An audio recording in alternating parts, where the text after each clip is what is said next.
Welcome back to the Last Week This Week podcast, episode 77. I'm Ian Scott. And I'm Zack Huber. And this is the podcast where we talk about movie and TV topics from the last week and get them to you all this week. And I think we have a couple of long-awaited reviews for you, hopefully long-awaited reviews and a few exciting topics, as always. Yeah, so topic-wise, we are going to talk about the Star Wars trilogy of movies that are supposedly going to be produced by Simon Kinberg, who some of you might know from Mrs. and Mrs. Smith, or Mr. and Mrs. Smith, X-Men, Days of Future Past, as well as multiple other X-Men movies. Also, probably the worst X-Men movies. But also a great producer, maybe just not great director. Macaulay Culkin is joining Fallout Season 2, which is really exciting. Blade has been delayed indefinitely. And then our review that will be at the end of the episode, which is our Agatha All Along finale review. But the first review that we want to talk about is the one that's closest to this episode coming out, which is the Penguin finale. I think we missed probably the last three, right? Maybe the last three, but we're here now at the end. We are. Yeah, go on. No. What were we gonna say? I was just gonna say this finale. It was the longest, but it didn't necessarily feel like it of the series. It flew by because it was just so damn amazing, and it ends on such an amazing note. And it never failed to like take me by surprise. The show, and it was a beautiful story all the way through.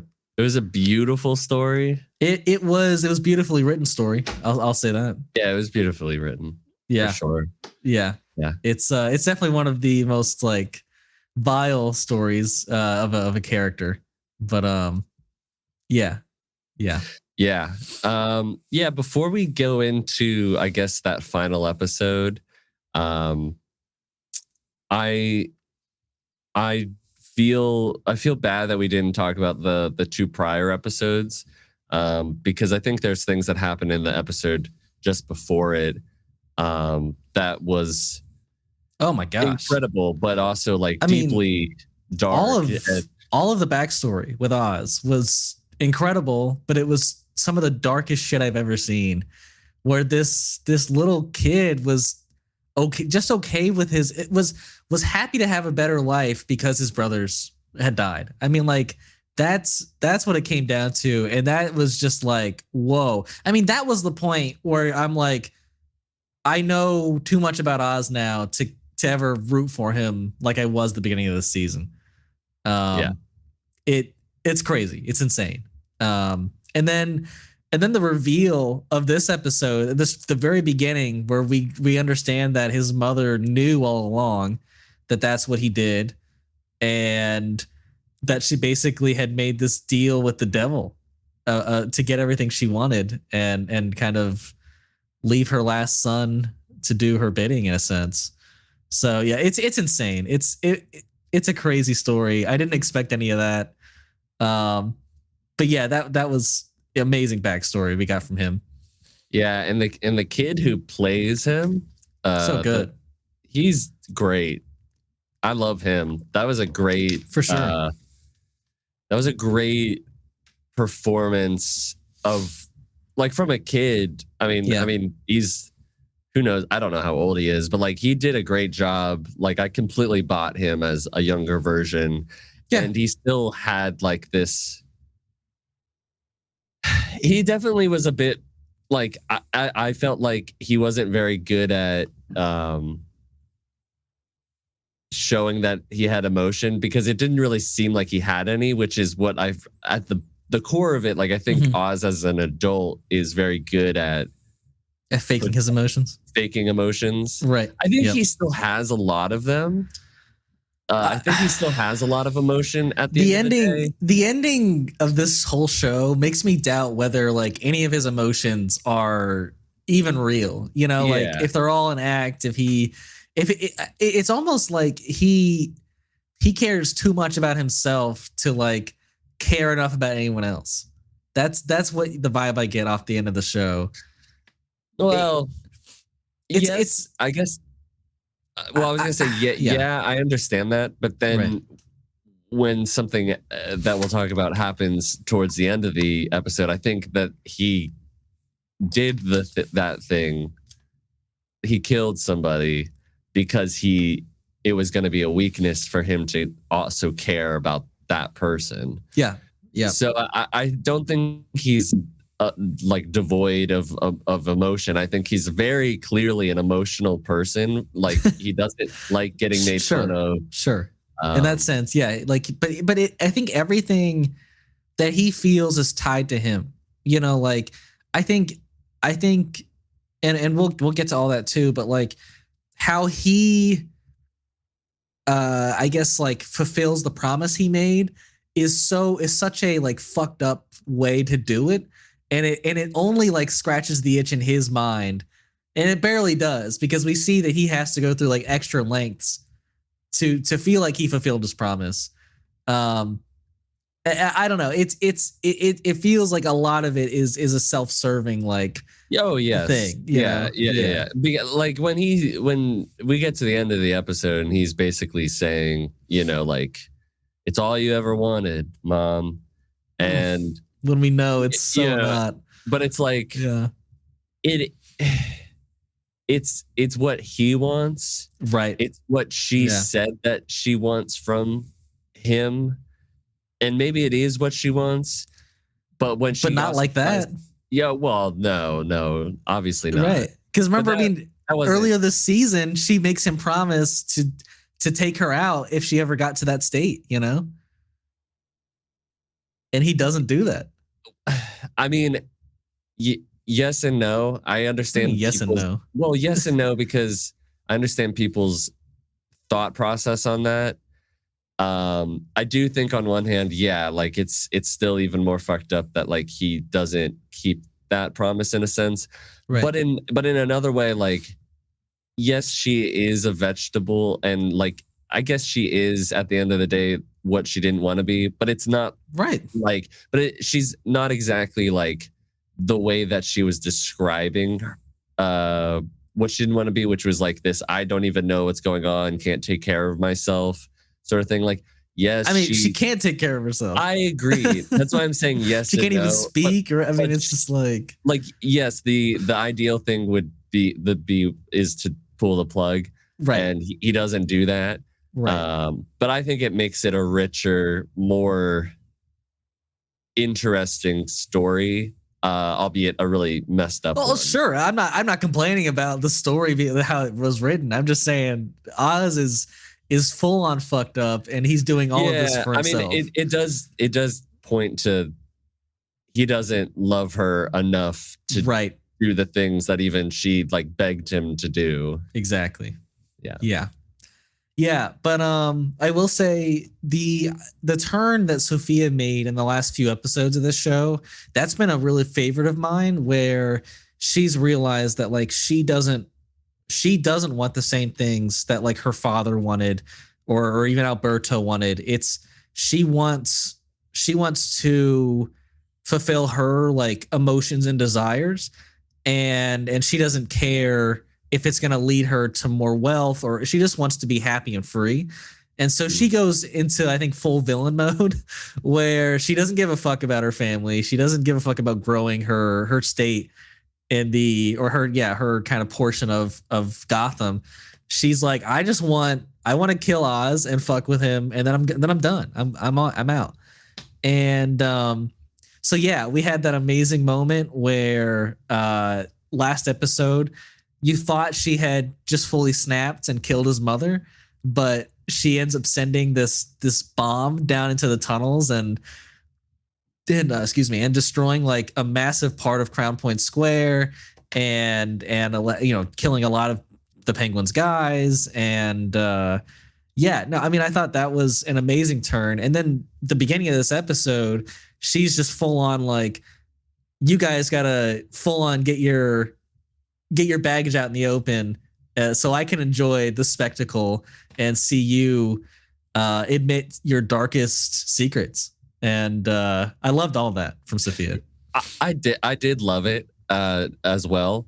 The only thing is it did that one aspect of having Julian do the red light. Yeah. I guess Hypnotizing almost. Right? Almost hypnotizing, like sort of therapy work to like regress into a different part of her memory to learn something or to go through like a trauma event.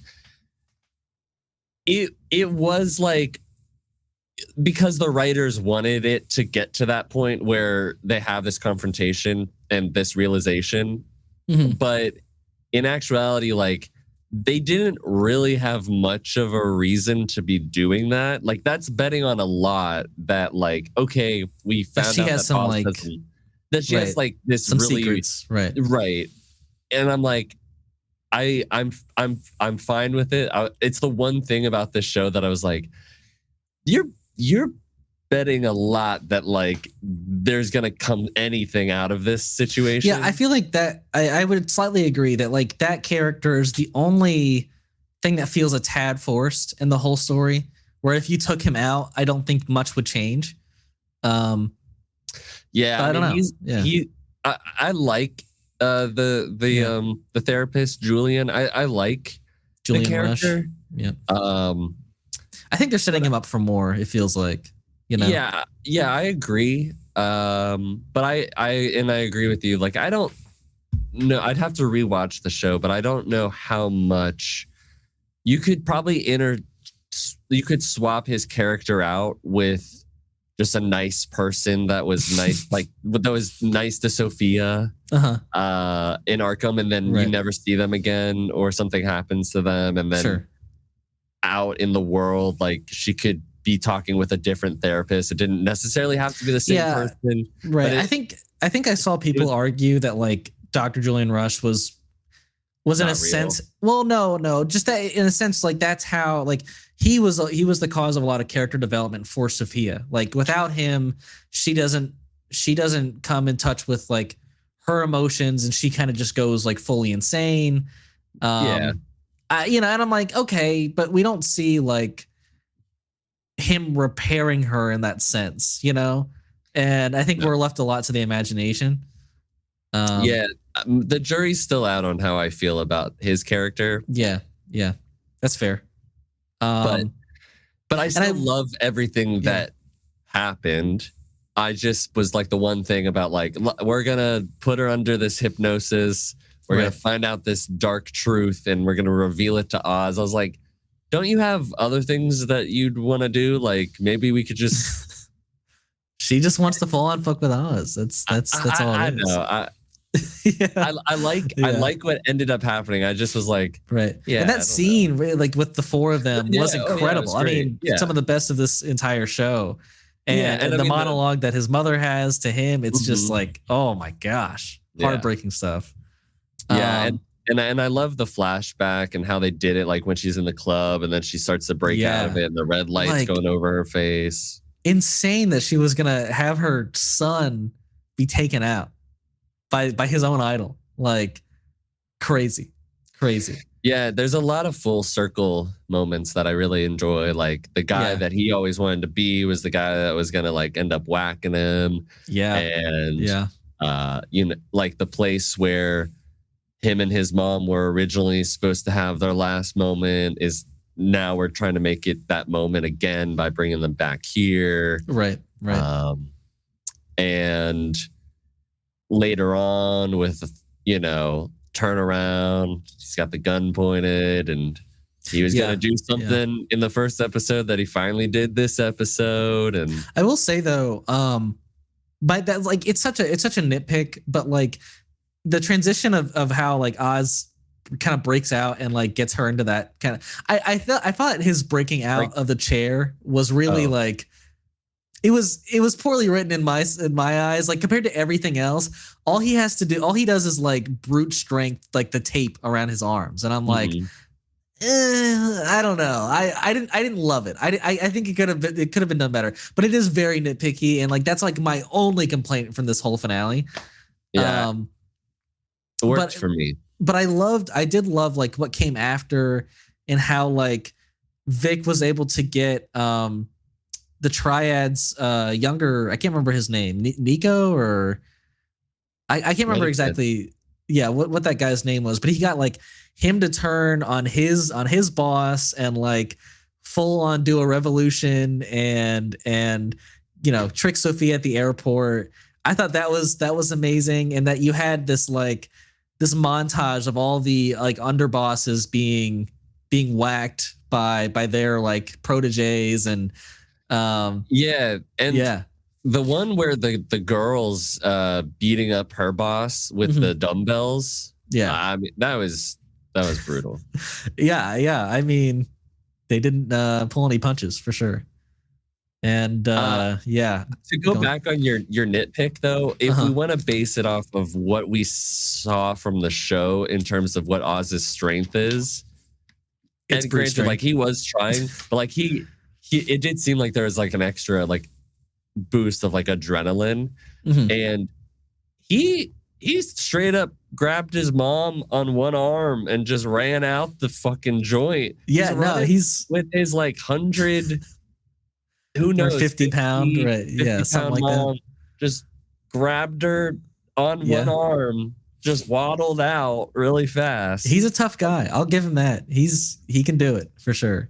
And yeah, I mean, insane that he felt like he still, without a doubt, wanted to save his mother after everything she said to him, after stabbing him in the stomach.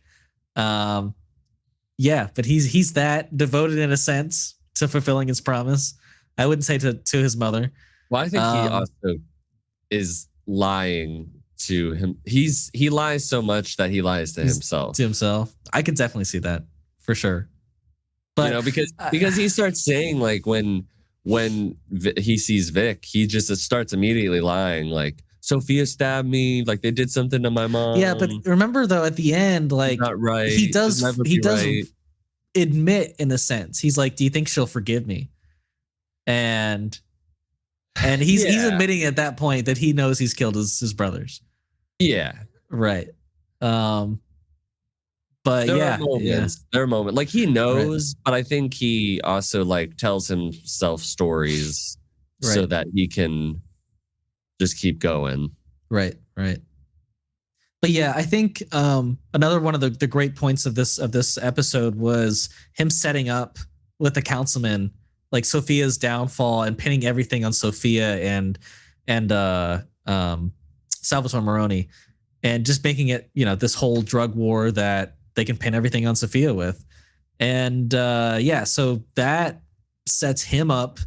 Once he, turns her in, it sets him up to have no more obstacles in his path. He's, everyone else has just been taken over in their own crews, and he's got a full reign of Gotham right now. And that is beautiful to see it all come together, where he wins by finding people like him and turning the script on the people who held the power for so long.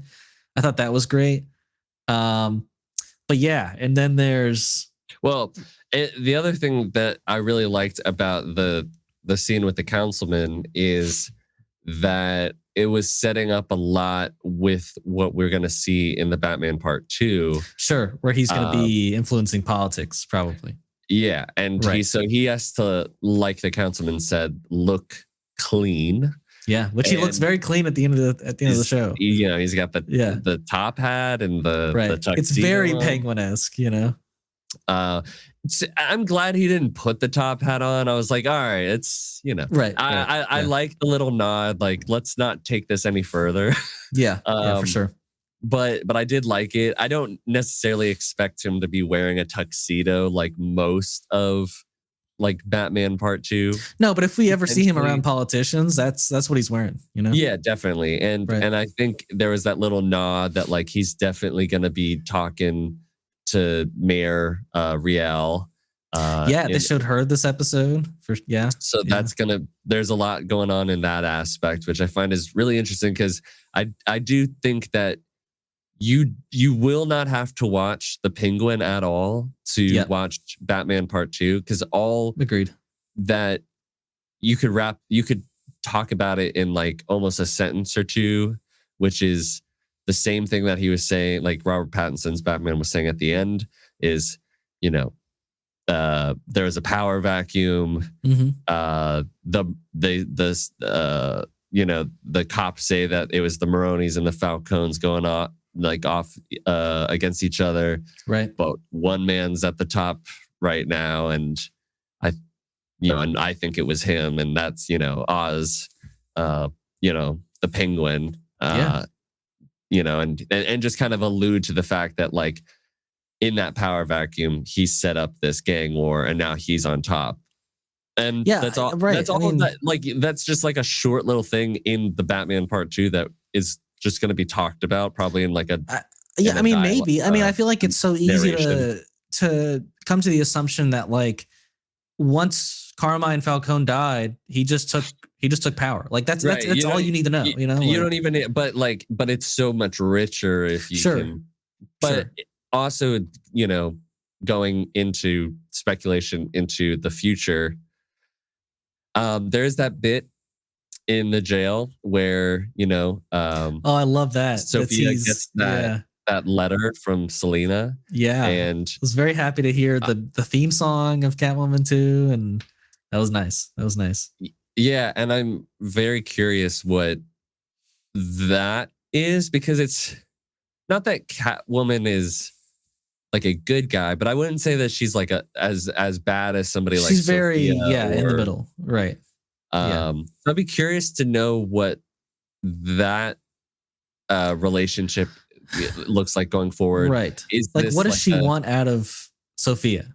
Yeah, I don't know, but right now the Penguin is like labeled as a limited series. I wouldn't doubt that in the next, in the near future, we get word that like it gets changed to season 1. Well, apparently what I heard today was that Matt Reeves said that they're exploring ideas for season 2.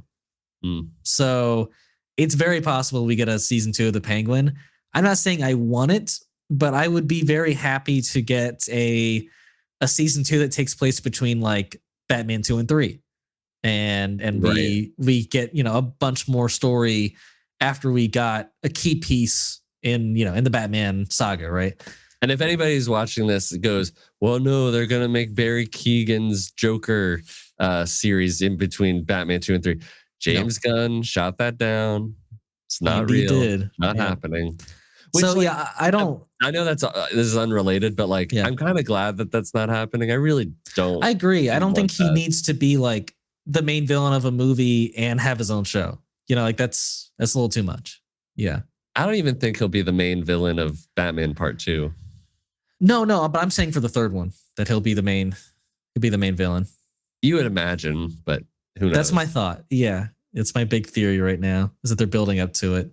But yeah, like, and here's the thing. We haven't even touched on we kind of touched on it. The most shocking part of this whole episode, which was it shocked me. I feel like when most conversations turn into like, the arm around the shoulder, like I think most of the time, like I'm like, oh no. But this time I was like, oh no, he's really laying it out. Yeah. Like he's just, and then I was like, I had a bad feeling, but only because I thought that like someone was going to come up from behind and kill Vic. I didn't think it was going to be Oz himself.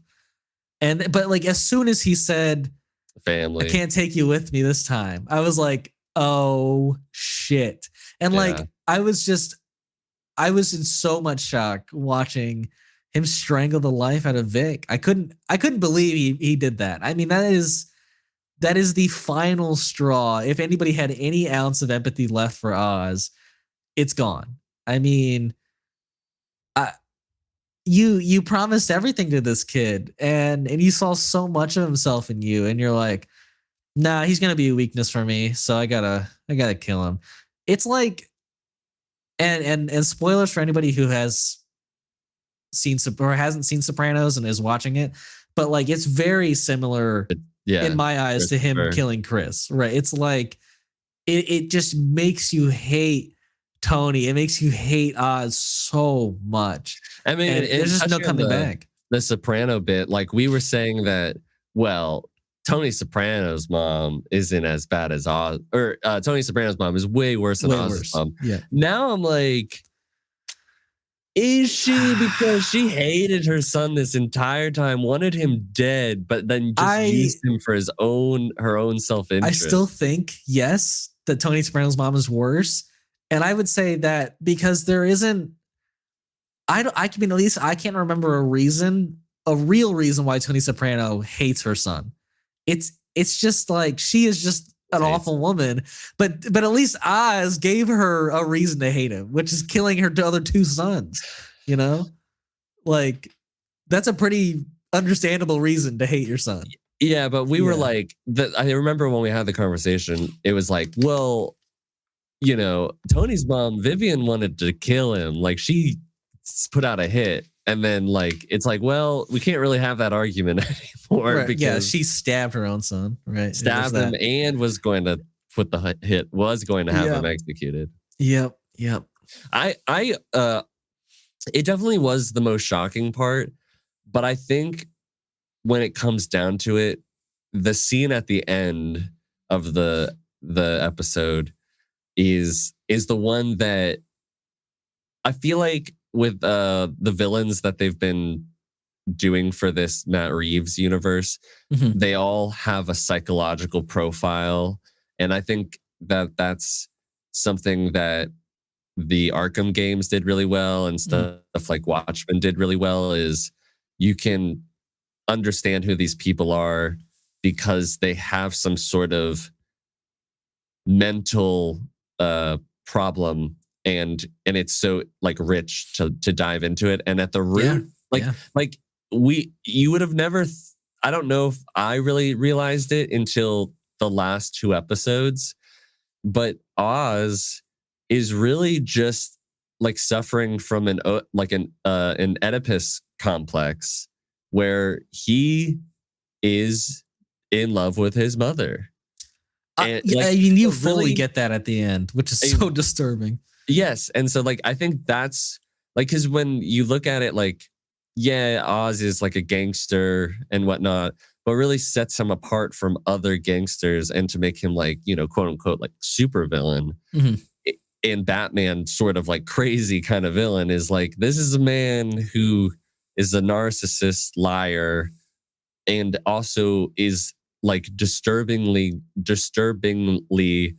in love with his mother. And actively needs, like, it's like the profile of like needing that. It's everything he wants, and the to feel like he's like somebody's proud of him. I fully believe him when he says, I can't remember who he says it to, but he's like, I think he says it to his mother, like in the hospital. He's like, I did all of this for you, everything for you, and I believe that. Like, I think he always wanted to, give her the life that he thought she deserved.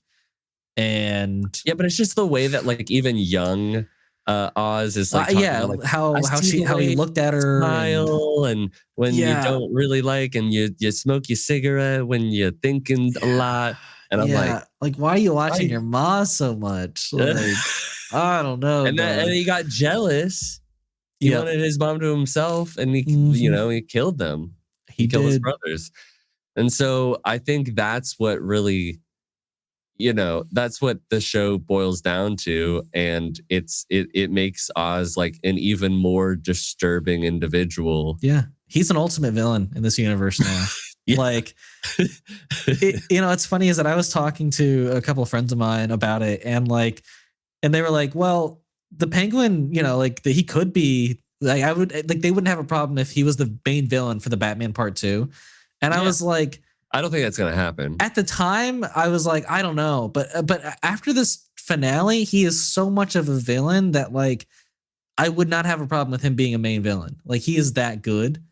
But yeah, it has come out, like, I think in the past couple of days that, like, I think Colin Farrell said that he only has 5 or 6 scenes in the Batman Part 2. But yeah, I again, I don't have a problem going either way, but man, they set him up to be an incredible villain. Yeah. Yeah. I mean, And yeah. go on. No, I mean, I think that he works better in this context. Like, I think, yes, As a side villain.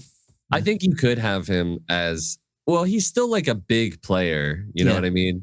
For sure. I would say that like he is a bigger threat than somebody like Riddler. But then in the same way, like Riddler does things that are like Oz is kind of like status quo.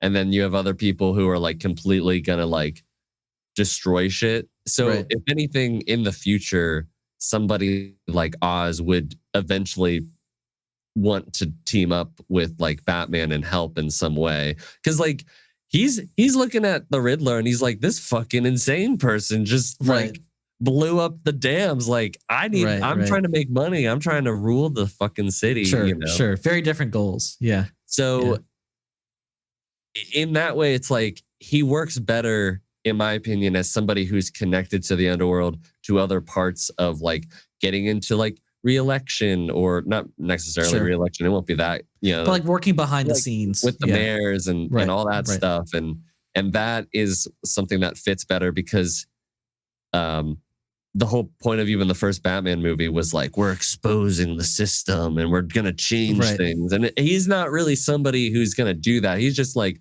if you made him the villain, I feel like you'd run the risk of like, it becomes a little one note because he just Yeah. wants power. he you just know? wants power. And you're like, I'm going to stop the Power and money. Penguin, you know? Yeah. Like, Yeah. okay.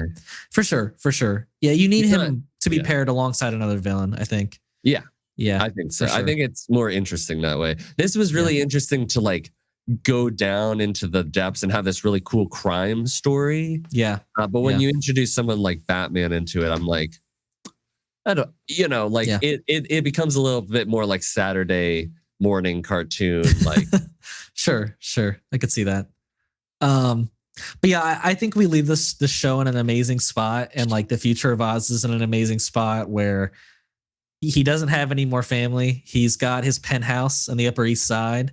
He's got a new amazing Rolls Royce car and a clean image. And then they tease that, you know, the woman's like, Eve says there's nothing in your way, and then they pan over to the light of the Batman. I wish I would they would've played love that. music. I saw the edit online. I don't know if you saw that. Of course, they already made an edit. Yeah, No, and I was like, oh, that would have been so good. Oh, it would have been perfect. But yeah, no, it's a near perfect show, and it's I don't know. It could be my favorite of the year at this point. You still haven't seen Shogun though. You're right, and I am planning on watching it before we do our list this year. So it's getting close, Ian. It is. I've been honestly going like movie crazy this past couple of weeks. So yeah, I mean, I have a really hard time watching TV shows when they're not out on a weekly basis. Like I just find it overwhelming, honestly. I feel it. Yeah. Like I got like 9 hours of Shogun to get through. I'm like, oh no, what? I got things to do. Right. But yeah. I think that's our review on Penguin. Yeah. I mean, real like quick recap. I think that this is one of my favorite depictions of the Penguin, even though it's not typically, it's probably my favorite depiction for sure. Typical depiction of him. But I do think it's one of, if not my favorite. I think that Colin Farrell was absolutely stunning. I think Kristen Milotti was amazing. Fantastic, and so glad they kept her alive. I'm glad that they kept her alive because she is one of the shining parts of this entire show. She's like the actual only like. She's the only thing, if they use her in the future, that you would be like, okay, you have to go back to the show, but maybe not. I think it's just like it's really good backstory for her. Yeah, because you could just say like, She's been on Arkham this whole time. Carmine Falcone's daughter, Right. Which, by the way, how fucked up is it that like she still gets sent back to Arkham? What's so fucked up is that like he basically like put both Sophia and his mother in a fate worse than death, and then also killed Vic. Like he did 3 awful fucking things at the end of this show. And that's a villain for you. Incredible story. Did not expect any. I did not. I knew he was going to be alive at the end, but I didn't know how we were going to get to where we were going to get. Right. Constantly on the edge of my seat. The writing was, whether it was tying the plot of the story to like a song, like blame it on Maine, and he's like, I'm gonna blame it on this gang or whatever, right, or just a bunch of clever writing. Just lots of clever writing. Great, it's just fantastic. It was fantastic, absolutely. But I think next we're wanting to talk about, I think, the crazy news for Star Wars that we're possibly getting in episodes 10 through 12 from writer Simon Kinberg. Well, more producer writer. He's way more of a producer than sure, but he's in the role of writer on this one. He'll be writing all 3 movies. And what he's written is like, so with Star Wars, he's written a lot of Star Wars Rebels. So there's that. But on the other hand, he's recently written fantastic Days of Future Past, which is the only good. What? It's like incredible. It's a great X-Men movie. It's one of the best for sure. But he also wrote X-Men Dark Phoenix, Age of Apocalypse, the X-Men Last Stand, X-Men First Class, which I'm really good. Yeah, a lot of people like that one more than me. To be honest. Mr. and Mrs. Smith TV show, which is up for an Emmy for best drama. Yep. So he's done some good things.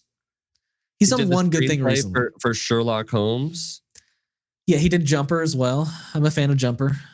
So like, he's very hit and miss. Yes, but when he hits, it's really fucking good. Yes. Days of Future Past, and I'll give you Days of Future Past. That's like that one and Jumper. And Star Wars Rebels. Yeah, I haven't seen Rebels, so you'd have to give me the. But yes, I understand. Yeah, like it's very well received. Like it's a. What's the word I'm looking for? It's a consensus. That it's well received for Rebels. But the reports that it came out this week is that it's possibly in episodes 10 through 12. I think in a sense that's what I have more of a problem with, rather than him being the writer on this. Now, if it is a 10 through 12, I'm glad they have one guy writing all of it, so it's actually a cohesive trilogy rather than just like throwing it together at the last minute. Split between 3 and then eventually just 2 directors. Yeah. With no, end goal in mind. Just J.J. Abrams being like, we'll just see how it goes. I'm going to introduce the Emperor back. No, what fucked it up was like just from the first movie. He was just like, I don't really know. I don't have a roadmap. Let's just kind of reboot the first movie and let's see what happens from there. Yeah. It was look, that trilogy is a mess. It's one of the most poorly planned trilogies I've ever heard of or ever seen. And it's part of the reason why I'm so upset it's happening. Or if it is happening, I just desperately don't want a continuation of the mainline Star Wars at this point. Yeah. I think Star Wars Episode 9 is one of the worst movies I've ever seen. And like I already wasn't excited about the Rey movie. I had come to accept that was happening. If it even is happening still, because it's on its 4th writer now, apparently. But I thought that was supposed to kind of be what an episode 10 through 12 would be. Like she's continuing on the story and she's Rey Skywalker, so she's like, it's just I hate it, I know, but like she is, and so she's gonna continue on the legacy, and like I was like, great, we don't need a 10, 11, and 12. George Lucas never envisioned a 10, 11, and 12, so let's just not even go there. But and I don't know, and I thought we had gotten and comments. also like, can we really? I mean, yeah, I guess in today's day and age, you can just say things and, this is what I mean, and then completely do something else and be like, doesn't matter. Nothing matters. Words don't mean anything. No. But they did say the conclusion of the Skywalker saga, correct? With episode 9. They said that's what they advertised it as, the epic conclusion to the Skywalker saga. They were never going to do any more after that. Right. And I thought we had heard from Kathleen Kennedy that was the case, that they would go away from the mainline canon. And yeah, you're right. Like, we should say that this is not confirmed. It's just what there's been speculation that it would be. And like other reports have been another right. Like it would just be a trilogy of movies in the Star Wars universe. It doesn't necessarily mean that it is 10 through 12. I think honestly, if you want to keep the Star Wars brand alive, if you actually were to go through 10 through 12 as like the continuation of the main story, like I do think that that's one of the ways you're more than likely just going to keep your fans at each other's throats most of the time, because everyone's already so upset. Now, granted, hardcore fans only make up like a small amount. They might just also be thinking about like people who casually like Star Wars and like, oh, cool. Like, I saw the last movie. And so because nothing is going to get the casual fan more into Star Wars than like a mainline canon movie, Yeah. Which maybe that's their thinking. I really would prefer to do other stories. Like, even though like, I don't really want the James Mangold, origin of the Force movie, but that is more appealing to me than in episode 10, 11, or 12. Agreed. Because you can, I think what I want from Star Wars at this point is like, let's go back to movies. Let's do like one movie every 2 to 3 years. And let's just have it be a cool standalone Star Wars story that doesn't need to rely on any other backstory. It can just use the already existing universe and aesthetics. And we can have like directors have their own freedom to tell the stories they want, and maybe we'll get some great stories out of it. But like, I don't need I don't need additional canon to the canon that Disney has already slightly ruined. So, and I know like some people won't feel that way at all, that they feel like, Disney's been great for Star Wars, but it's just like, I mean, in some ways it's been, in a few ways, great stuff. Right. But I think for the most part, and I think we discussed this, I think on our live stream maybe a few weeks back, but like that like looking back, we would have been so happy to just stay with episodes 1 through 6 and then Clone Wars and Rebels. And that's it. Like, that's so much storytelling already. And you don't need so much of this extra content weighing down the already great story that was there. It's so not necessary. Yeah. I mean, so that is to say, if it is episodes 10 through 12, if it's just a trilogy of new movies that are maybe slightly attached to the main story or completely removed, I think that sounds great. Right.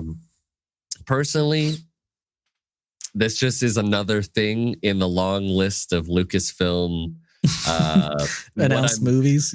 Announced movies that I have the list here, by the way, if you want to hear all the announced movies right now. We can. I just feel like it's going to get added to it. Yeah, and it is. Right.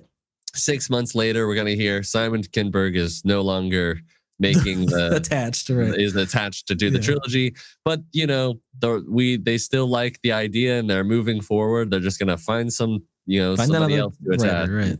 We're very happy with the work with Simon, but we're different on a couple things, and bye bye, and and also Just like happens so often. he is hit and miss. I don't think that just because you made uh Dark Phoenix, as your An first apocalypse. as your first time being a director, Yeah, I don't think that necessarily is disqualifying. I mean, he's not directing it, so I'm not upset with that. Right, and I think that like in a producer role, like he's produced some of the most incredible, uh, movies in the past couple years. Like he helped produce Logan. He helped produce X-Men: Days of Future Past. Um, he did The Martian. He did these do are- Murder on the Orient Express, which is one of my favorite movies. Yeah, I mean, like yeah, he's a that's good fair. producer. He produces some great stuff. God, Sure, but he like, also wrote and produced Fantastic Four. yes, I mean, God bless. yeah, I mean, but go on. They're not all wins. No, they're not. They're not. But I think, and like, so it's 50-50, but when he does good, he does good. When there's bad, it's bad. It's very bad. Which, hopefully would be the former and not very bad. But yeah, do you want, I mean, you can roll down the list unless Yeah. So basically, we have this Star Wars trilogy. So that's 3 movies. We have The Mandalorian and Grogu, the New Jedi Order. That is happening. That is actively being shot. Sure. That is actively being shot. Then we have the New Jedi Order from James Mangold. No, sorry, not James Mangold. That's the Rey one. And then we have James Mangold's Dawn of the Jedi. That's 6. We have the Lando movie. That's 7. Dave Filoni's Star Wars movie. That's 8. We have Taika Waititi's movie. Sean Levy's Star Wars movie. Patty Jenkins. Yeah, Star Wars movie Rogue Squadron. That's 11. And then Rian Johnson's trilogy, which is another 3 movies. So that's 14 movies in development, technically. You're missing one. I am. Kevin Feige. But they already confirmed that wasn't a thing. But it was actively happening up until it wasn't, because it got announced and then it never happened. But like, I don't know if you remember, Kathleen Kennedy came out and was like, yeah, that was something that like we had casually discussed with Kevin. And then why did you announce it that it was happening? I don't know. So but apparently it gets added to the list. Sure. But I think she admitted that like that was something casual and that it's probably not happening. It doesn't matter. You don't say these things. I agree. So we have like 14 to 15 Star Wars movies in development. I would doubt that 75% of these even happen. And they're just kind of throwing shit at the wall at this point. They just announce things. They do. They're like, that's a good idea. Let's announce it. It's just like, okay, but like maybe, get a writer, or director attached, finish the script before you announce something. I don't know. Like that's a good idea, I think. But yeah, I think 10 through 12 is a bad idea. I think that's a bad idea. I think going back into like a trilogy where a movie's every like 2 to 3 years is probably a good idea. I agree with you. I just think that Kathleen Kennedy, she's just got to go at this point. Not as like, I'm not saying that as somebody who absolutely hates Kathleen Kennedy, because I think under her stewardship running Lucasfilm, there's been a lot of good stuff. I also think that there's been a lot of bad stuff. Well, I would argue that there has, like, when The Mandalorian came out, we all collectively as Star Wars fans finally got to have, at least for 2 seasons, like this great joyous time where we're like, this is great. Everybody likes this. And we got Andor, we got Rogue One, those are fantastic. And yes, we did get a lot of bad stuff. I'm not going to say that we didn't. Boba Fett. But Obi-Wan. I do think that, I like The Force Awakens, and I know a lot of people like The Last Jedi. Like that's me. Yeah. There's still like good things, but the problem is that she's just there's the announcements that never get followed through on, and also having miscommunication with her, like her creative partners, and the people who she hires to do these things, but then they have to swap them out and get new people, i.e. the same stuff like that happened with Rogue One. Even though that did turn out good, it's happened with other things, and they've not turned out good.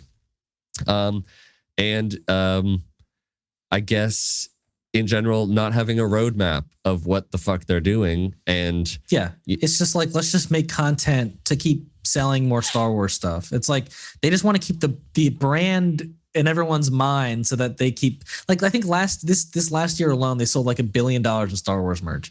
Like that's how well the brand is doing. And I think if they just keep releasing shit, that's like, well, we're doing our jobs at that point, you know? Yeah. And it's a mess. It's a mess. And on top of all of her Star Wars shit, she made Dial of Destiny. So there's that too. Yeah. So she ruined Indiana Jones for me. Yeah. Yeah. Made your least favorite, which is kind of hard to do after that fourth one. But she did it. She did. Still have a soft spot for that movie. You do. You do. More than me, for sure. But yeah, that's our thoughts on Star Wars. But yeah, we got a cool announcement from Fallout Season 2. They haven't started filming this yet, right? No. But they announced that Macaulay Culkin, the famous actor from Home Alone, has been announced in a unknown role for Season 2. I think returning role, you know, yes, like recurring, right? Recurring, yeah. So yeah, I think we got a possible description, which was that it was like a genius type character, a crazy genius character. Which, I mean, I think him and his brother can definitely play. I think quirky geniuses. I think I can see that very well from them. So yeah, I don't think this is a bad casting at all. I have no idea who Macaulay Culkin would play that if we would even know the character. I don't think it will be a character that's known. Yeah. But yeah, what are your thoughts? Well, first of all, I love Macaulay Culkin. Yeah. You know, I admittedly, like, I have not seen as many things as him as an adult, but I did see him in the American Horror Story season that he was a part of not too long ago, and he was really quite good in that. But I am a big fan. If he's anywhere near like the acting level that like his brother's been in for like Succession, I think that can only mean greatness for this season. So I'm very excited about the pick. And with regards to a crazy genius character, there's nothing more. And while I'm wearing my Fallout shirt, there's nothing more that I love. Well, there's nothing more, but there's few things I like more than a crazy scientist character in the Fallout games. Sure.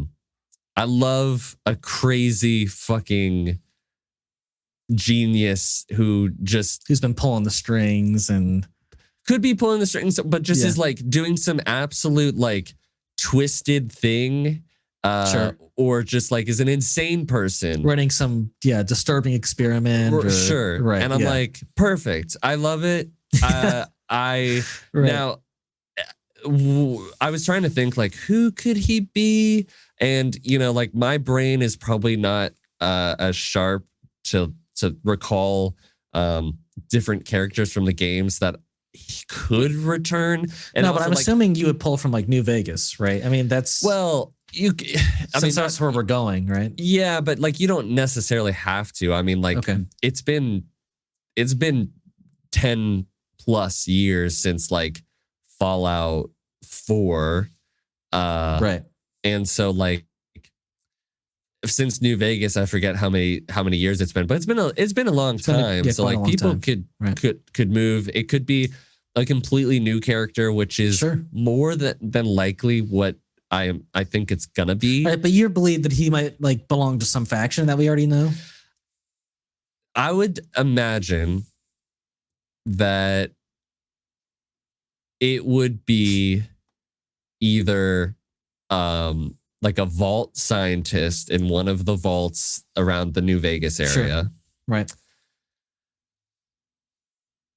An enclave scientist, because I do feel like we're getting close. I think the enclave will be shown in this this series at some point. No, I don't know a ton about the Enclave because I didn't play a ton of like Fallout 3 or New Vegas. So you'd have to remind me like what their deal is. The Enclave isn't as present in New Vegas, but the Enclave There's 3, right? Yeah. It's mostly in 3 and the first 2 games. Okay. The Enclave is basically the government who like they basically like it's kind of like the antithesis to like the Brotherhood of Steel, like, but Right. the Enclave is pretty much just like a faction of the government that is now trying to rule things, and they're still like very patriotic and like go USA and stuff like that. And then like I think everybody's like, oh, he could be like somebody from the Institute, like he could be like an Institute scientist, and I'm like, I don't really want that. Right. You know, but I mean, like that could be fun. That like there was a scientist that like escaped the Institute and has now gone insane from the fact that like he felt that was the right track for progress in humanity, and now he's the only like survivor. Yeah, I mean the other one that I think could work into the story is like this guy who like obviously like the NCR needs like a guy to work on all this technology, right? Yeah, like help rebuild, right? To help rebuild. So maybe he's like an NCR that'd be cool. Scientist who's kind of weird and kooky. Could be a Brotherhood of Steel guy, but I don't imagine that they would have like a crazy scientist dude. No, you know, they're pretty straight laced. So. Yeah, but I'm excited. He seems like if he's a recurring role, he's more than likely gonna be like sticking around for a good part of the story. He'll be we'll either be in a location with him for like a good amount of time for that season, or he'll like be a traveling member with them, which will be super exciting. I love that. He's more than likely, I would imagine, like maybe a vault tech guy. I think that's probably the safest. That's the safe assumption. The safe. Right. And then right below that, I'd probably go like NCR scientist. But who knows? Yeah. I agree. I think Enclave is a possibility just because like how you've described them is like a faction that I think has a lot of maybe not power, but like a lot of interest, but also pull and maybe influence, I should say, to where like they could show up anywhere throughout the United States. Yeah. So I don't know. It could definitely be any of those 3. But yeah, I think Institute is the least likely. I've seen people say like, oh, he could be a part of the Institute. I'm like, I mean, he could. Yeah. It just seems a bit like what anything's possible. Anything's possible. Yeah. I would like to see synths. I agree. Much. I love me some synths. But I don't know if this far out west, maybe. I don't know. Right. But yeah, anyways, I'm just super excited that we're getting more news about season 2 and that it's actually happening. Agreed. I told Hannah that I will die happy. I could die after I see New Vegas in live action. And I'd be fine. You would be fine. Your life's been fulfilled at that point. I've experienced so many things that I sometimes don't know if I could experience anything more. And then I think about New Vegas in live action. I go, all right, that's the one last thing. And then I think I could die. GTA 6 or like Elder Scrolls 6. I mean, it's not the same, you know? it's Fallout is like the big thing in your life. Yeah, it is. Well, I'm sad for you that it doesn't have a release date yet. I'm sure it'll come out next year. I can't imagine that it won't. Yeah, I think I'm seeing here that it might start filming this month. which is pretty wild, and that it might conclude in April of 2025. So I hope it comes out by the end of next year. That would be amazing. Yeah. I think it would be a tragedy if we had to wait longer, because waiting longer than a year for a show is a bit rough every time you have to do it. So Yeah. But yeah, no, this is exciting news for sure. Yeah. Let's end the 2 to 3 year show gap. It's stupid. I hate it. Please, God. Yes. I'm talking about House of the Dragon. Yeah. Specifically. They're the worst. But yeah, that's our thoughts on Fallout Season 2. Next, we're going to talk about how Blade has now been delayed indefinitely. This was scheduled to come out, I think, November of next year originally, along with 3 other movies from Marvel. Let's be honest. This was supposed to come out about 2 to 3 years ago. Yeah, you're probably right. It probably should have at the earliest come out 2021, 2022. But yeah, it has gone through countless writers and directors, and yeah, it's been delayed indefinitely. It sounds like there isn't a lot of room, to reschedule it before Avengers Secret Wars. So it sounds like this movie will now be coming after Secret Wars, which is probably 2027 when it was supposed to come out in 2025. I just can't believe Mahershala Ali is like sticking around for this mess. Yeah, still. I mean, I don't know if you read the news that Kevin Feige was talking to a reporter or somebody was interviewing him. I saw some news, but I don't know if it was from Kevin Feige. Well, while he was down at the D23 Brazil, he was saying that specifically the Blade movie is still going, like we still plan on putting it out. After saying that it's delayed indefinitely, like we're still planning on putting it out. We still really we still really are invested and love the version that Mahershala Ali is portraying him as. Right. Okay. I'm like,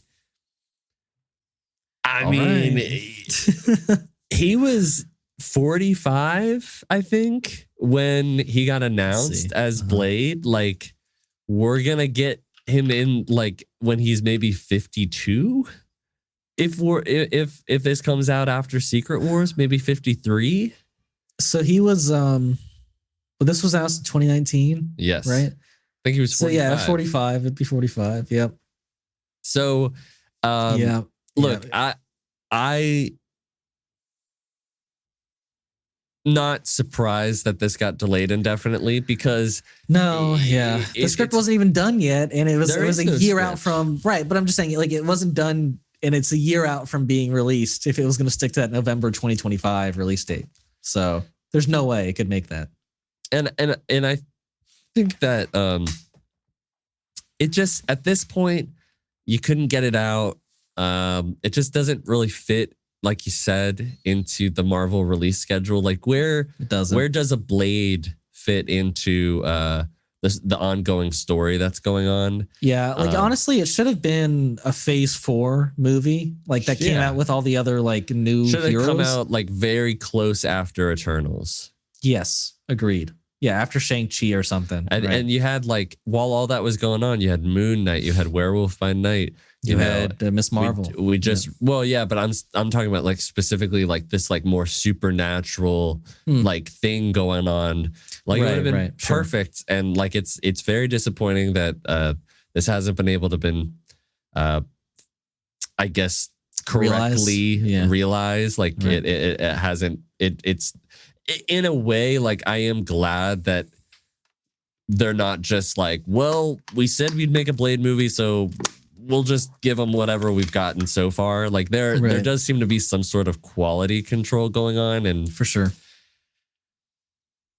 I hope he's not lying, because I would like to see this Blade movie, but at this point, I would not be surprised if Mahershala just like is like, all right, I can't do this, you know? Yeah. I mean, the fact that he also seems like pretty invested in it. Right. So. I think he's found a spot where he can like take other movies at this point, and he's not gonna like dip from this role because it's like tying him down. Right. But I know at one point he was like declining some roles because of Blade, and you're like, I am so sorry you had to do that for a movie that hasn't seen any cameras yet. So yeah, I mean, maybe you're right. Maybe he can kind of do whatever he wants right now until it's like, and then once it starts to get revved up again, and they actually have something, he's still signed on, right? So I think like it works for him. So like there is a possibility that we still get to keep him, but like we're talking like,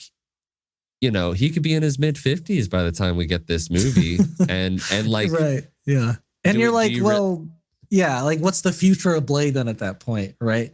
Which like not to say that you can't be Blade going like on like forwards like that, but I mean, you look at somebody like Hugh Jackman who talks about how hard it is to like do superhero movies, going into your 50s, like.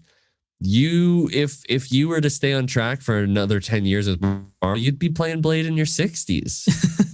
Exactly. Yeah. I mean, and it's the same way I felt about like I learned that Anthony Mackie is like 45, and I'm like, I genuinely thought he was in his mid 30s, and I'm like, you're already here. Like you're I don't know. Like I've always looked at like a Sam Wilson as like is in his mid 30s or even younger in a sense. Yeah, but like there you go. Like it doesn't really matter. He still just looks like he's in his 30s. I guess in my sense, or what I'm trying to say is that like I would love to see another 10 years of this Captain America.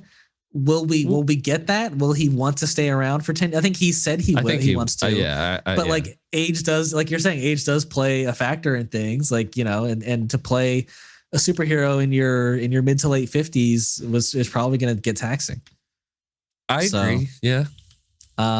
It just, that those kind of things worry me. And like Mahershala Ali's age. Yeah. Like I would be a little worried that he's not going to stick around for the long haul. But I guess that is what it is. Yeah. I don't know. I feel like among other things, like, it's funny. The thing that I like the least about the Marvel universe, which is the supernatural aspect that they have been trying to do, and just in general, like in Marvel comics, like it just never was my favorite thing. It has been done better in most aspects than the multiverse saga, but they just can't get the Blade thing going, which seems so strange to me. Like I just would love to know what it is about the script that just isn't working, because like with the multiverse, like I understand it to a certain extent what is going on, but I definitely understand like the supernatural aspects much better than anything else. Like I understand, like after watching Agatha, after watching WandaVision, after like Werewolf by Night and Moon Knight, like I kind of like that.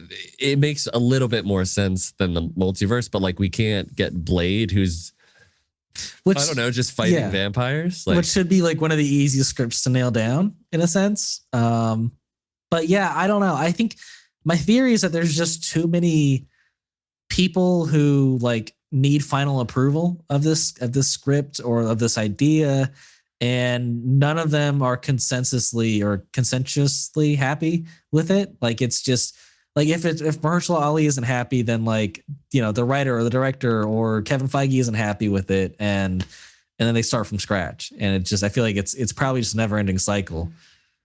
But it could be, but I can't imagine that you had like everybody signed a document that's like, none of us will like. I can't imagine that Marvel would ever approve of a contract that's like, we will not move forward until you and no. But I'm not even saying that like it has to be that, but like I think that's just what it's come to, But I don't know. I mean, it's just a theory, right? Like at the end of the day, somebody has to. I mean, Kevin's in control, right? Sure. But it seems like they want to keep Mahershala pretty happy with the script and movie. Yeah. So I mean, I would too after all of this. Putting him through all this shit. Yeah, for sure.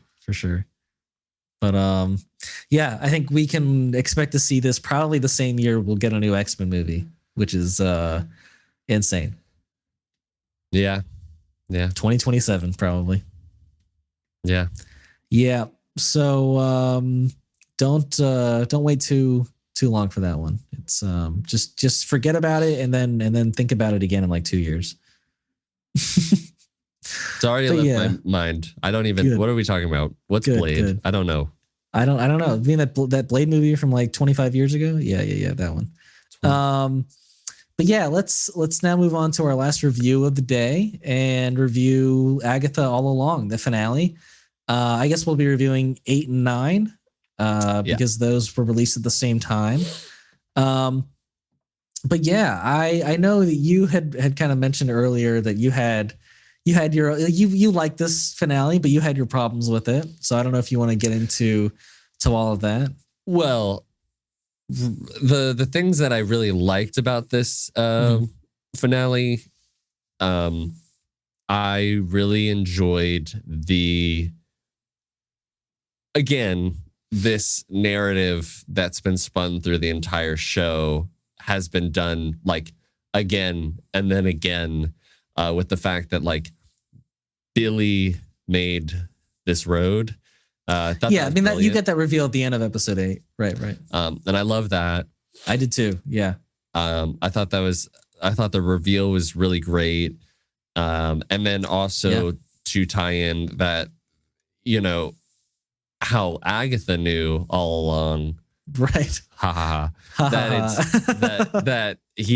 this wasn't real because this was just a song that she had been singing to lure witches into a trap, which was also a song that dark. She had a sweet connection with her son that they would sing together, and so like there was a lot of great things happening. I loved like the flashback parts of episode 9 where she's with her son and they're kind of covenless and she's teaching him how to do this, and then you have the falling out between her and Death, and you know, and it was very heartbreaking. The scene where Death comes to take Nicholas, was, really well done. And so there was a lot that I really loved, but there was also things that I was kind of frustrated by. One, for example, is I at first I was like, God, no, we don't need a superhero fight every single time that we, you know, in one of these shows. But thinking back on it, it's like, you know, we really hadn't seen like too much like action. So the idea of like when she's fighting Death, in episode 8, I was like, whatever, like it's kind of cool, and it's pretty brief, like moment. And it's brief, but you know, stupid things like why does Billy have this outfit out of nowhere? Sure, I like the outfit, you know, but I agree. It's kind of, maybe this is an unpopular opinion, but that outfit is ridiculous. That outfit is ridiculous. Here's the thing. The only thing I'm not a huge fan of is like, and I haven't been since they introduced it, is like his headpiece. I think like that could be done like, I don't know, much. That's the one thing I actually did like. That's funny. I don't know. I like how much it resembles his suit from the comics. I've always been a fan of Wiccan's suit from the comics. But yeah, I don't know. I think it'll be improved upon in the future. I don't think it was perfect, but it was. I think it was well done. I just was like, but yeah, it was very random. It was random. It made no sense. Right. And the other thing that, you know, like I think the stuff with like Jen, was her name Jen or Jess? So. Yeah. I love that reveal that like it was Agatha. Yeah, but it was like very quick, and I was like, I didn't completely understand how that happened. But no, but like I think one of my favorite parts of that whole finale was like the last trial and like them getting what they wanted. And like specifically, I think my whole favorite point of the last 2 episodes was was the like the scene where like she's like, I can help you find your brother, and like and basically they go on this journey where like he remembers his last moments with Tommy, and he finds him kind of like drifting through the void, and like they find this child who is being like bullied and is drowning and is basically going to die, and he finds Tommy a home within that body. And I don't know, I thought that whole sequence was done really well. I thought it was exciting. And and that's obviously like what is being set up for another show. But I don't know, I really enjoyed the last trial. And then like you said, the reveal by the end of the episode that he goes back to his room and all of the trials have there's things in his bedroom that directly correlate, and he finally realizes, oh my God, I was the one who made the trial. I'm the one who killed those witches in a sense. And he's got to come to grips with that, which I thought was cool. Yeah. No, I did like all those things. Yeah. I just didn't really I just didn't really get like the whole like it was you. And then like this was like there was a resolution and then she's gone. I was like, whatever. Wait, what do you mean? Like it was Agatha who put like that curse on Jen. Oh yeah, that was kind of like it was neat that it like it came back to Agatha, but like yeah, it was kind of out of nowhere. I'll give you that. Yeah. And I really did not enjoy Agatha as a ghost. Not my favorite thing. Again, I'm still not like very into the CGI ghost look. Don't really understand why we're going that route. Don't understand why Agatha gets to be a ghost and like none of these other witches were ghosts. I also was and one of the things that was the most frustrating, and I think it is the most frustrating part of the whole finale, even though I really liked I liked the last two episodes, was at the very end, Billy's like, I'm done with you. You're going, I'm banishing you, you're going to hell or wherever wherever. And then just because she, said like, I can't face him, he goes, oh, he gains full sympathy for her. And he's like, all right. Yeah. Well, you can stick how with about me. you come with me and like, we'll find my brother. And she's like, yeah, let's do that. Like, and I'm like, so you're enabling her into not like, I think it is childish and selfish of her to not go to the afterlife because she can't face her son. She's got like he's basically enabling her to never face her son in a sense. So yeah, and that, I agree. It's not the strongest piece of writing. But I do like the idea of those two facing the world as a duo. I don't hate it. But you're right. I mean, like there isn't an explanation for why she's able to just stay as a ghost and why Lilia couldn't, or was there another witch that died? The one that Asian lady. Yeah, who like her mom was singing Alice. The road to protect her. Yeah. Like why couldn't they become ghosts? I mean, is it because that death favors Agatha and she just kind of lets that happen? I don't know. I mean, usually when you're a ghost, it's like you have unfinished business, but like her business would be finished if she would go to the afterlife and talk to her son. Right. So yeah, that doesn't fully connect, but it's cool to see like fully aged Agatha. I like that. Even though there wasn't a lot of age put on, it's just gray hair in a sense, but yeah.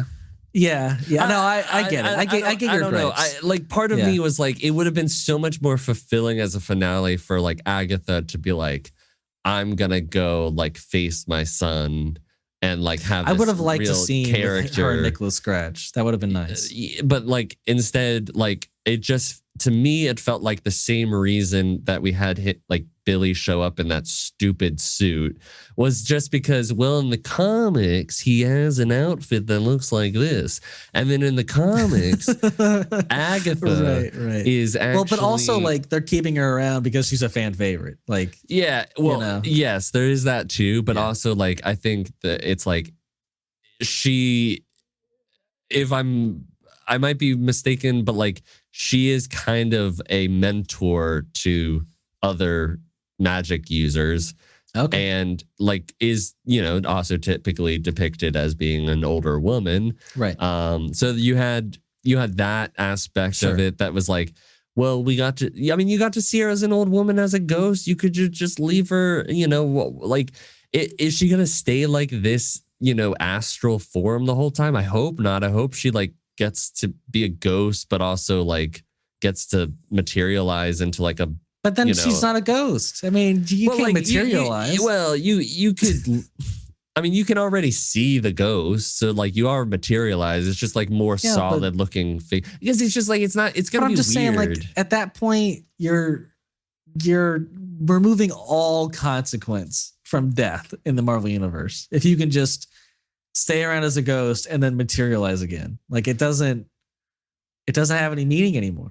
Yeah, I think that there's a way that you could like still put it that like maybe she couldn't touch things, or like it would be difficult to touch things or to come in contact with people, or I mean she definitely maybe can't you only be able show to touch yourself to anybody. like certain people. I don't know. Yeah, I agree. It has to be very limiting for sure. But like this is also the Marvel like fake death universe, so.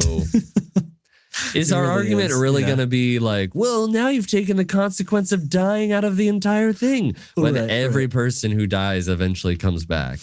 Yeah. They even hinted at Lady Thor coming back in the after visiting the afterlife of Valhalla. So yeah, death doesn't mean anything in the MCU. Never has. You're right. So.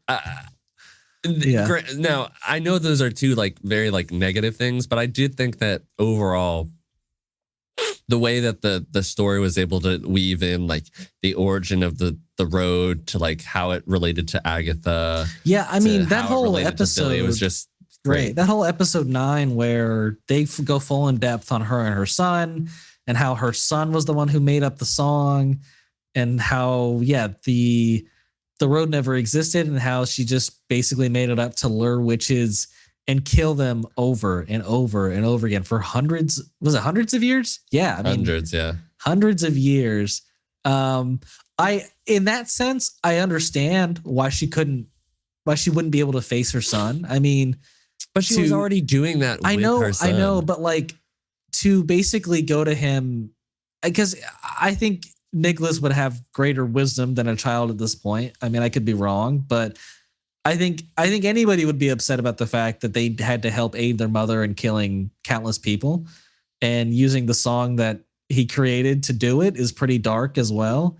I think there's a lot to face there, and I think she isn't ready, and I get it. I totally get it. But yeah. I mean, that is also one of the things that like now I have to think about ghosts in the Marvel universe. You know what I mean? Like, sure. And also like now we're getting like, I'd almost guarantee we'll never see a ghost again, but sure. Yeah. It just like, it gets into like weird stuff like that you think about in our world, which is like, so if a kid dies, is that kid just a kid forever?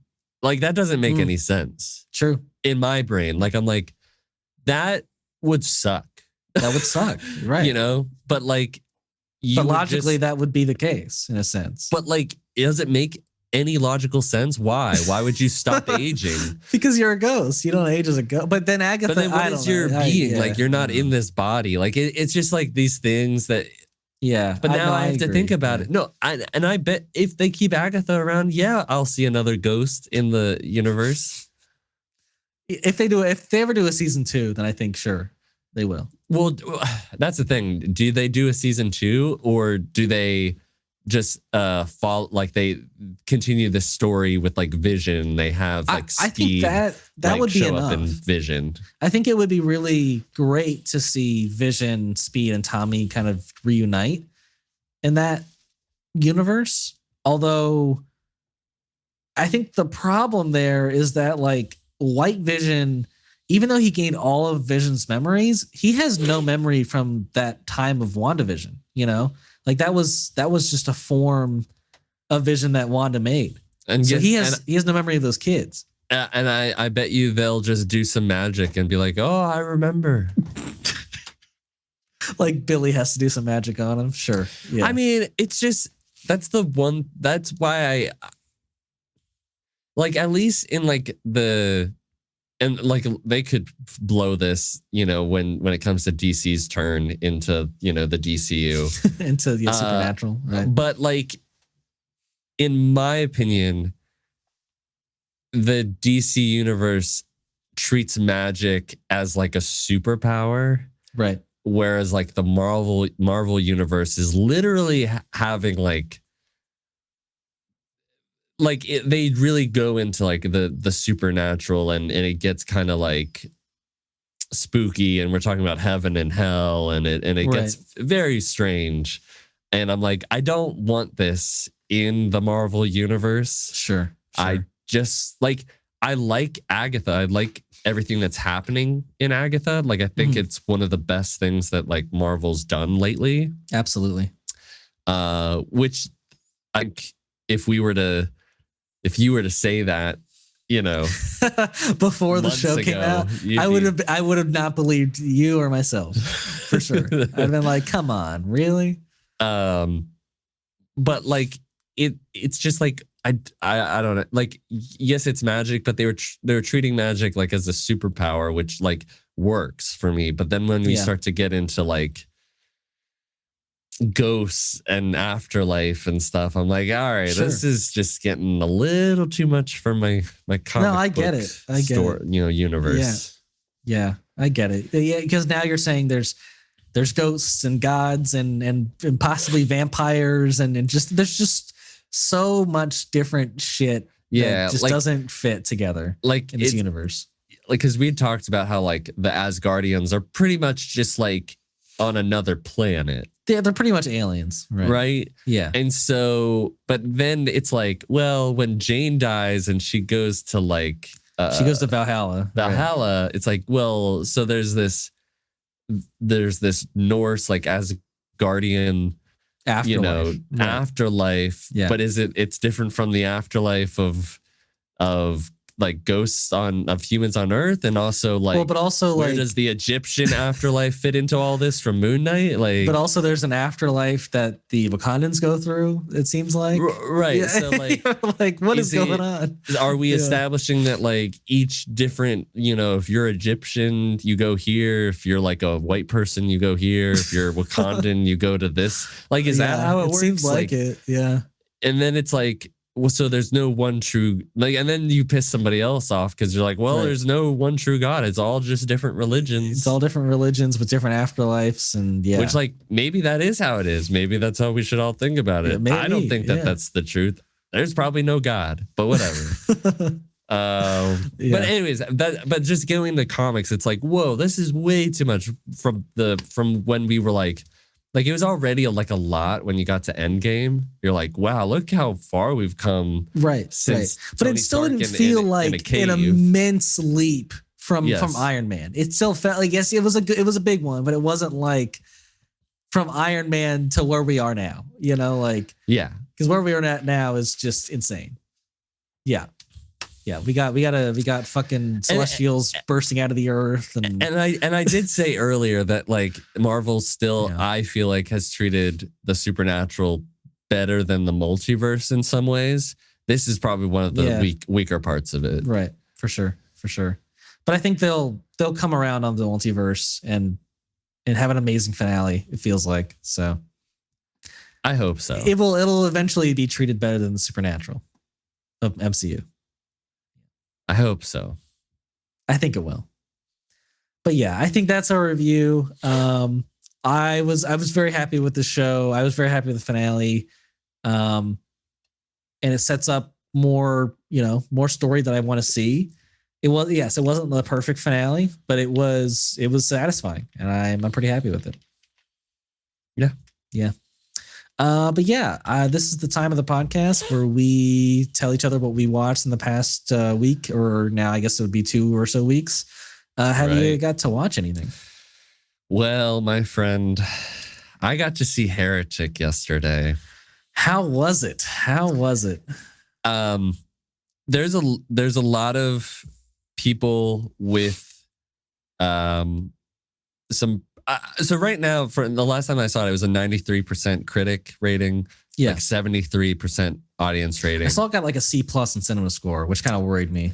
Well, yeah, but again, I don't want to get into a whole argument about aggregate reviews, because like I just think that you can't grade these things on like a grading scale, because that's not what that is.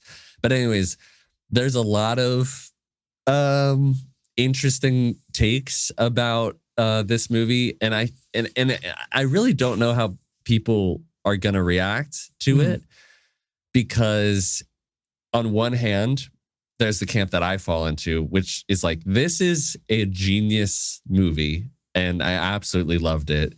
It's probably one of the best screenplays that I've seen. Nice.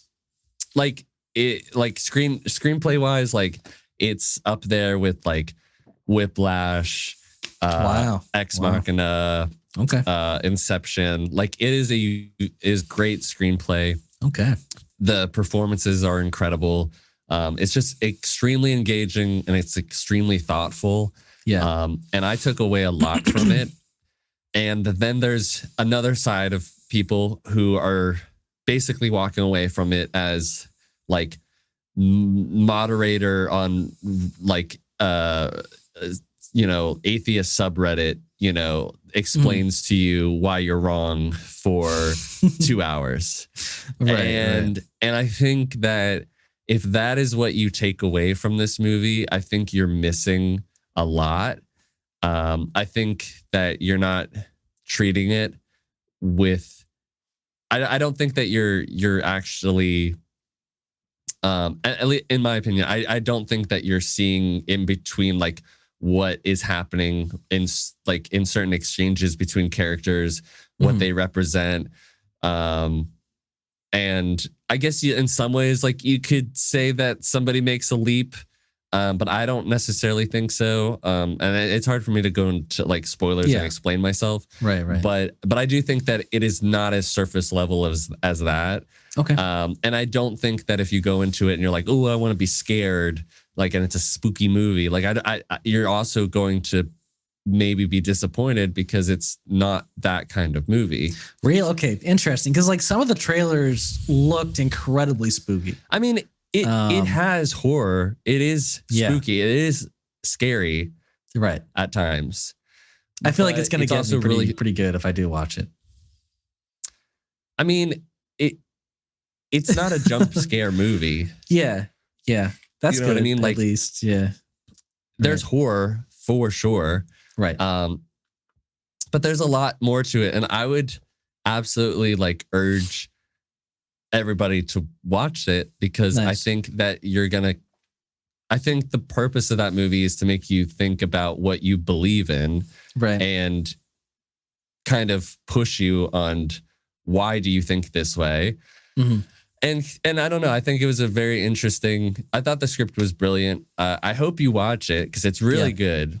It's at least I think so. But the trailers have made me incredibly excited for it, but I've always been like in the back of my mind, like, am I going to struggle with this one, like horror wise? Because I don't do incredibly well with like supernatural, like religious horror in a sense, It is way less that than you would think. Okay, cool. Like it's more like crazy person, like you're trapped in a house and you need to get out sort of vibe, than it is like supernatural horror. There's like one moment of it. There's one moment, but it's like when you move through the movie, you're like, and yeah, like you would see, but it's good. It's good. Okay. It's I'm probably going to see it at that point then. Nice. I think it's great. Like, I think it's really great. Did I watch anything else? I mean, I watched a dumpster fire last Tuesday. Yeah. Which was? Our election. Oh, yeah. That was a dumpster fire. Yeah. But I besides that, I started watching Good Omens for like a little bit. I wanted to get through, like I wanted to keep watching it, but like things kept getting in the way, which is like an Amazon series with David Tennant. And there's like, he's a demon, and then there's his friend who's an angel, and they're supposed to like they're trying to raise the Antichrist in a very like neutral way as to not bring up about the end of the world. Okay. Because the devil, like the demon, like likes nice things about the world, and then the angel's like, I don't want to go without like music that would like, because in heaven it would be like just the sound of music with Judy Garland like all the fucking time, or Julie Andrews. I forget who plays her. So that was pretty good for the little that I've watched it, and then I don't know, maybe I haven't seen that much. I'm really interested in watching that Dune show that's coming out soon. Oh yeah, that's coming out this month. Yeah, that'll be cool. That's probably the next thing that I'm gonna watch. Yeah, Just kind of curious. I guess we could possibly review the first episode and see how that goes if you want. I'm really nervous about it. I am too, to be honest. I don't think it's gonna be as near as strong like a spinoff as like the Penguin was for the Batman. Yeah, I think it's gonna be a little bit of a come down. I want to be the Dune movies. I want to be like pleasantly surprised, but like I'm really nervous. Yeah, I don't blame you. But yeah, I watched quite a bit. I won't go super in depth so I don't bore everyone. But I would so I finished first season of Only Murders in the Building. That was a great first season. Like just amazing mystery after mystery and a great unraveling of it all, and great characters and acting, and I really loved that first season. And then I've been watching more Survivor. That's been great. I doubt you'll watch this season at this point because you're pretty far behind. Yeah, probably. But it's been Survivor is always great. I encourage it. And then I watched Trap. Oh yeah, I watched Trap. Oh well, I need to rewatch the last 40 minutes because like me and Hannah passed out. You probably missed the worst part of the movie, to be honest. I will say that we started to fall asleep around the time that like the pop Lady Raven got into the bathroom.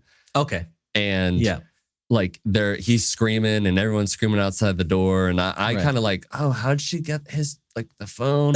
Because and then you were dozing off, and then and then she's like, I was like, wait, this, like, I need to watch this again, because like, are we really having like supposedly this really tense scene, and then like we're supposed to believe that this pop star went immediately to her live stream on Instagram and went, guys, help me find this person in Philadelphia knows where this dude. golden lion statue is. Trust me. Pauses and just like, oh, person who just commented. Okay, good. So over here, does anybody know if it has a blue door? And I was getting this like Dora the Explorer sort of vibe. Yeah. And then I was like, also, when she finally nails it down and she finds somebody and she's like, oh yeah, I know where they are. They're like next door. Our aunt says that they're next door.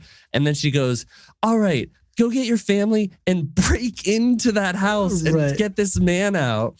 And like, she's like, they did, I guess, say that the houses were abandoned. But I was telling Hannah, I was like, if Billie Eilish was like, go break into this house. Well, no, like started live streaming and like, you were like, all right, I guess I'll watch the Billie Eilish live stream. Yeah. And just turned on and she's like super upset. And then you find out that like, oh my God, that's my neighbors. Like, would you just go like, Billie Eilish told, like, you have a matter of seconds, go now. Right. Like, would you break into that house? I was like, no. Like, they're just saying, crazy. like there's that many devoted, dedicated fans that would do that for her, Lady Raven. I don't know. But like the movie gets more and more ridiculous after that. So it's Well, I don't know. I woke up at the very end where like he's hugging his daughter, and then when he's in the ambulance and he like had taken this thing from the bike and unlocked his handcuffs, I was like, wait, why is this like a big deal? Like I hate that it ends on that. I hate the ending of this movie that that we just follow this serial killer around for like fucking 2 hours just so that he can be free at the very end and like nothing has actually changed. That's what I was thinking. Right. Yeah. I mean, he's fully broken out at that point, and you're like, well, when are you setting up a sequel? I don't care. You know, like, and I don't know, like, and it was weird. Like, I do commend M. Night for like doing something that's never been done before. Like, I was like, this is an interesting concept. Like, without a doubt, very the first half, I was more interested than bothered. I would say. But at the same time, I was like, well, how interesting could it be? You know, to like half the time I was like, I just feel like I'm watching like a concert, which is like kind of fun, but it was also but like it was also a clear advertisement for his daughter. You know, like.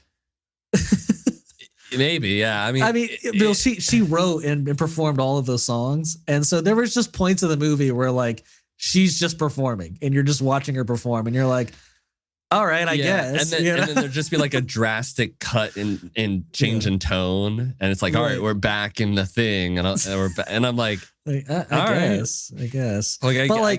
I did like a couple of things directing cinematography wise, like especially when they went full like first person point of view when like Josh Hartnett would talk into the camera.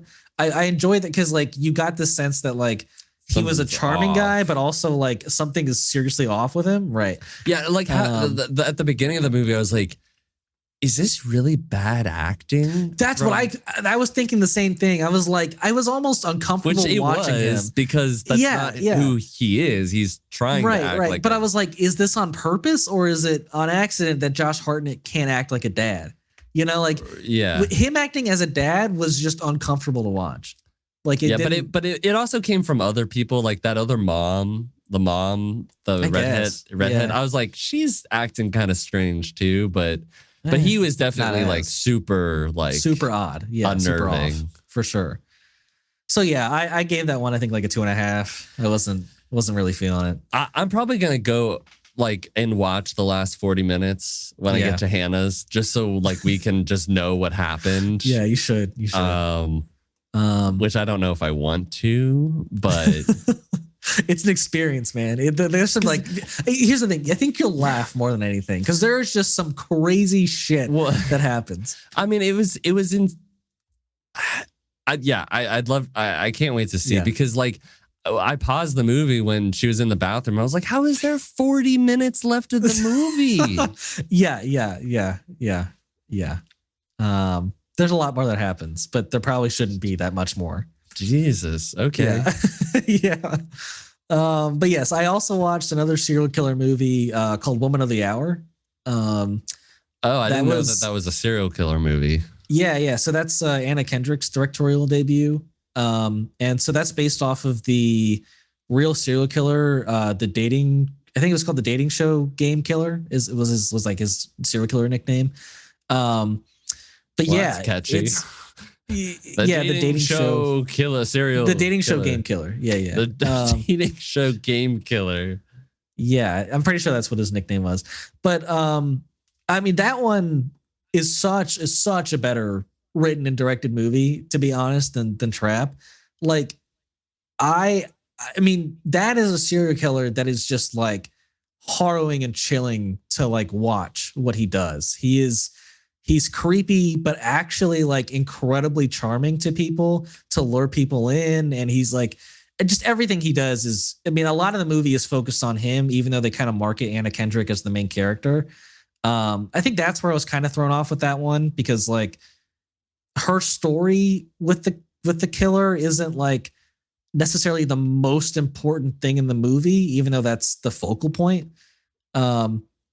They do like a ton of flashbacks with like his other victims. And so there's that kind of stuff too. And so you get more of like Rodney Alcala, the serial killer, is like the main character of this movie rather than like Anna Kendrick. But it was still really well done, really well directed. that one like left me thinking about it for quite a while.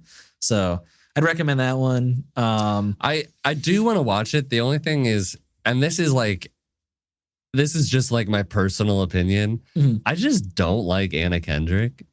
Oh, really? Okay.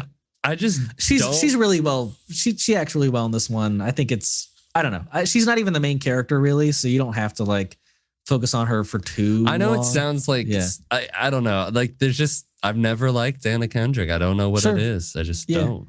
I guess I was just curious to see her directorial debut. So. I am, sure. I am curious about that. Yeah, and then but I didn't know that there was like a serial killer. Something about like Woman of the Hour. I was like, oh, it's I just guessed that it was like this like like women's rights movement sort of movie. Yeah, honestly.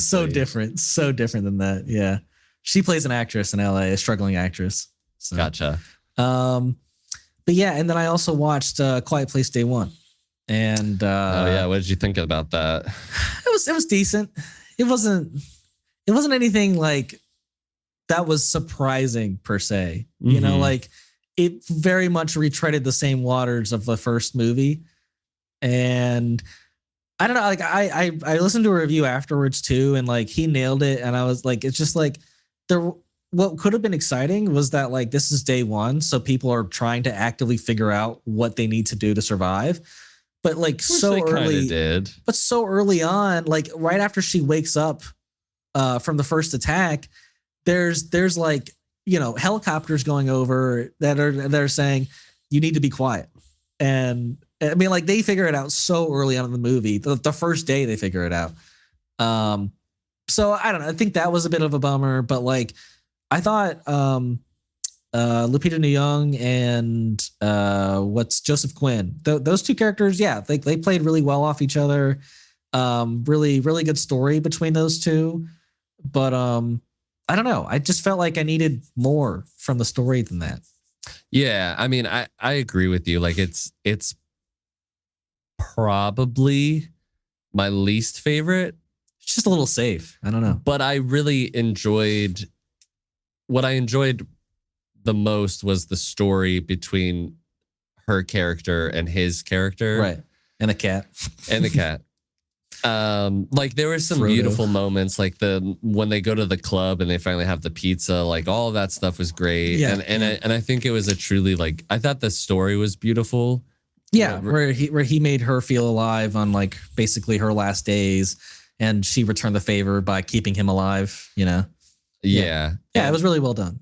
And I think that like that I feel like is still like keeping this franchise interesting. Like I would be like there was enough emotional and interesting things that happened in that movie that I could see myself one day wanting to rewatch it. Sure. I mean, I'm not jumping on the chance. Like I didn't. Yeah, same. I wasn't as enthralled in it as much as I could have been. And because I think that the story's there. What was really disappointing for me was that all of the scenes where we had the monsters and all of the set pieces where besides maybe one or two, they just didn't feel like as tense and they didn't feel as like there was a lot of like, oh, well, that's convenient that happened. Right. And I don't know. I feel like it was very obvious how things were going to play out with like the monsters and certain things. And but it definitely didn't, it didn't really feel like they utilized the environment of the city and for sure how frightening that could be as well as they could have. But I like all of the, like, I like the idea that like New York would be hit first because it is like one of the loudest cities in the world. And it's like at a constant screaming level, and I was like, oh, that's cool. And so I think the concept's there. I just don't think they nailed it all the way through. Yeah. Yeah. I mean, I think I probably gave it like a 3.5 on Letterboxd. Like, you gave it a 3.5. I gave it a 3. Yeah, like it was a solid movie. I think it was better than average, kind of movie. Yeah. Like I wanted to like it more. Yeah. I agree. Yeah. Yeah. But I still liked it. Yeah. I would say the same. But yeah, that's everything I watched, I think. And yeah, as always, thank you for watching this episode. We have been gone for a couple weeks, but we'll be back with regularly scheduled episodes from here on out, hopefully. Yeah. And yeah, so we like to release our episodes usually on Mondays with clips Tuesdays, Thursdays, and Saturdays. We also have now added a live stream at the end of each month to our schedule, so look out for those. If you want to follow our social medias, though, those links are in the description below. And if you'd like to support us by giving us a like, a comment, a rating, a review, or subscribe, we'd greatly appreciate it. And as always, until next time.